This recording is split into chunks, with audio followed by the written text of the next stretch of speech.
일제강제징용 피해자들에 대한 배상 판결에 응하지 않은 일본 전범기업에 대해 법원이 국내 자산 강제 매각 절차에 들어갔습니다. 일본 전범기업에 대한 자산 매각과 관련한 공시 송달 결정이 내려진 건 이번이 처음입니다.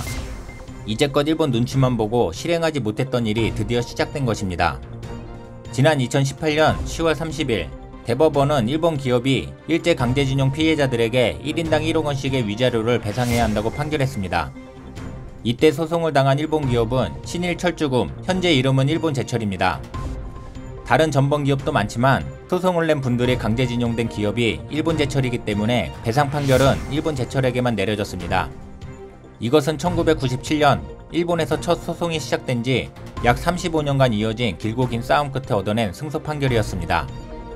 당연히 예상되었던 일이라고 할까요? 역시나 일본제철은 우리 대법원의 배상 판결을 따르지 않았고 이에 법원이 강제 매각 절차에 들어가게 된 것입니다.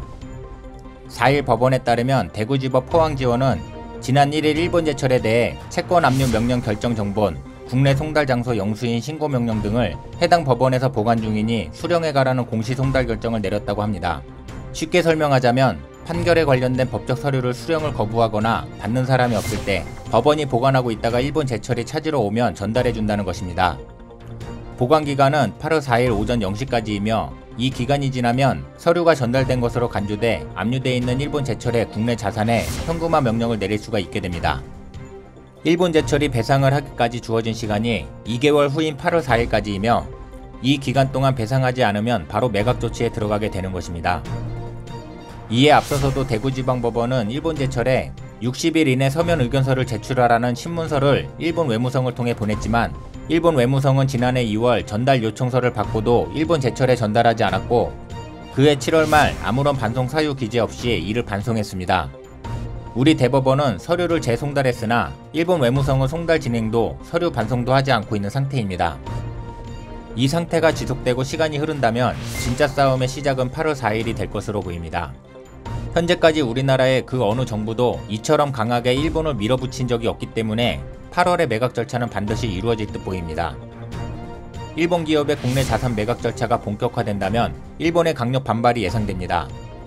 일본 정부는 강제징용 손해배상 판결과 관련해 한국에 기업 자산의 현금화가 이루어지면 심각한 상황을 초래할 것이라고 경고하고 나섰습니다.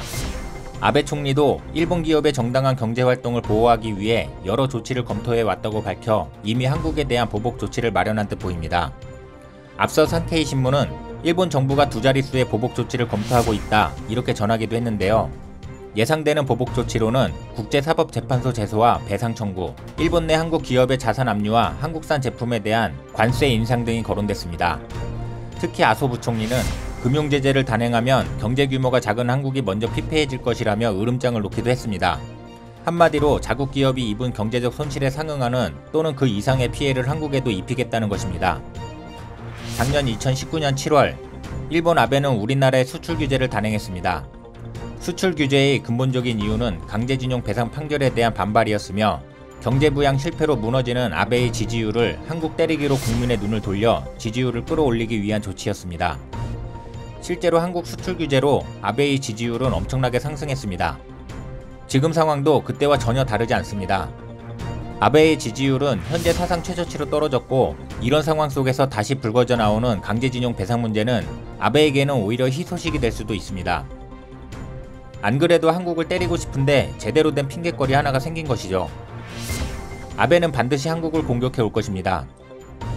일본은 경제 규모가 작은 한국이 먼저 피폐해질 것이라며 경고하고 있습니다. 하지만 우리 국민들은 지난 1년간을 겪으며 일본의 열등함을 알았습니다. 대한민국은 일본이 바라보지도 못할 정도로 강한 민족이며 다시 시작되는 싸움에서도 온 국민이 힘을 합쳐 반드시 승리하리라 믿습니다. 지지율 하락으로 울고 싶은 아베에게 편히 실컷 울 수 있도록 싸대기 한 대 시원하게 갈겨주기를 진심으로 기대합니다. 이상 스크랩이었습니다. 시청해주셔서 감사합니다. 구독과 좋아요 눌러주시면 풍성한 머리카락이 자라납니다. 감사합니다.